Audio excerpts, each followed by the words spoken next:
বাঙালির সেরা খেলা ফুটবল, আর যদি মোহনবাগান এবং ইস্ট বেঙ্গলের খেলা হয় তবে তো একেবারে জমে ক্ষীর। তবে এবার মোহনবাগানের সচিব হচ্ছেন সৃঞ্জয়, সভাপতি হতে পারেন প্রতিপক্ষ দেবাশিস। মোহনবাগানের নির্বাচন নিয়ে এবার তুমুল উত্তেজনা তৈরি হয়েছে। ফুটবলের মধ্যে যে দল ইতিমধ্যে গোটা দেশে সাড়া ফেলেছে তা হচ্ছে এই মোহনবাগান। তবে মোহনবাগান দলকে পরিচালনার দায়িত্বে যারা রয়েছেন তাদের এবার রদ বদল হতে চলেছে। মোহনবাগানের সচিব এবং প্রতিপক্ষ সভাপতির নামও কিন্তু প্রকাশ্যে এসেছে। তবে এখনো পর্যন্ত কি আপডেট রয়েছে খেলার মাঠ থেকে বিস্তারিত জানবো। টেলিফোন লাইনে যুক্ত হয়ে গেছে প্রতিনিধি সৌম্য মুখার্জি। সৌম্য, মোহনবাগানের নির্বাচন নিয়ে তুমুল উত্তেজনা তৈরি হয়েছে, এখনো পর্যন্ত কি আপডেট পাচ্ছ? কয়েকদিন ধরেই মোহনবাগান কমিটি নির্বাচন নিয়ে চরম উত্তেজনা তৈরি হয়েছিল। যুযুধান দুই পক্ষ, একদিকে ছিল টুটু বসুর পুত্র সৃঞ্জয় বোস, সংবাদ প্রতিদিনের মালিক, অন্যদিকে ছিল প্রতিপক্ষ দেবাশিস দে, যিনি গত 3 বছর ধরে মোহনবাগান ক্লাবের সচিব ছিলেন। এবার দুজনের মধ্যে প্রতিদ্বন্দ্বিতা চরমের পর্যায়ে পৌঁছে গেছিল। একদিকে সৃঞ্জয় বসুর হয়ে প্রচারে নেমেছিল তৃণমূল কংগ্রেসের কুণাল ঘোষ থেকে শুরু করে অরূপ রায় পর্যন্ত। অন্যদিকে দেবাশিস দের পক্ষে প্রচারের নামে কল্যাণ চৌবের স্ত্রী সহ বিজেপির কিছু লোকজন।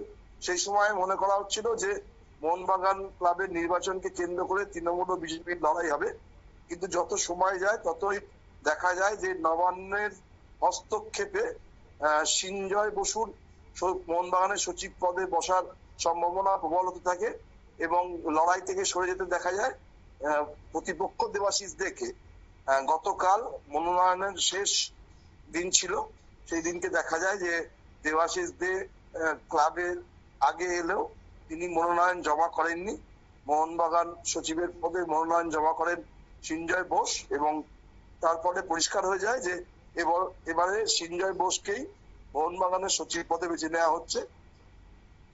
যে পরে ঘনিষ্ঠ সূত্রে জানা যায় যে প্রতিপক্ষ দেবাশিস দেকে সভাপতি করার সিদ্ধান্ত নেওয়া হয়েছে, কিন্তু তাকে সভাপতি করা হলেও তার অনুগামীরা মনে করছেন যে দেবাশিস দের এটা পরাজয়ই বলা যেতে পারে, কারণ তিনি সচিবের জন্য লড়াই করছিলেন এবং তাকে সেখান থেকে সরিয়ে দিয়ে অপেক্ষাকৃত কম গুরুত্বপূর্ণ পদে বসানো হচ্ছে এবং সৃঞ্জয় বসু পুরো ক্ষমতাটাই নিজের হাতে রাখবে।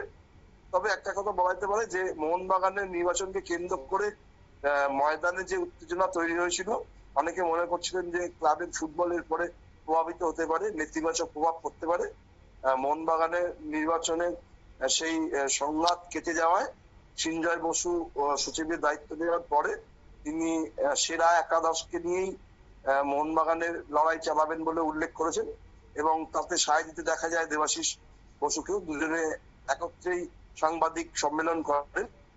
পরে দুজনকে হাসি মুখে যারা নতুন পদাধিকারী হলেন তাদের সাথে কথা বলতে দেখা যায়, মিটিং করতে দেখা যায়।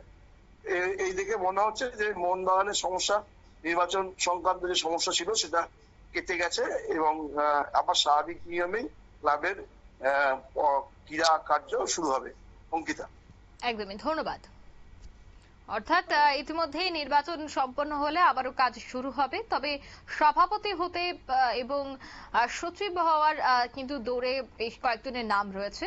তবে এই নির্বাচন নিয়ে কিন্তু প্রত্যেকের মধ্যেই রয়েছে উৎসাহ, কারণ এত বড় ফুটবল আর এই দল পরিচালনা এবং কিভাবে খেলবে সবটা বিষয়ের ক্ষেত্রে কাদেরকে কমিটিতে রাখা দরকার এই সমস্ত বিষয়ে আলোচনার পরে কিন্তু নির্বাচন শুরু হয়েছে। নিয়ে নিচ্ছি ছোট্ট একটি বিজ্ঞাপন বিরতি, সঙ্গে থাকুন।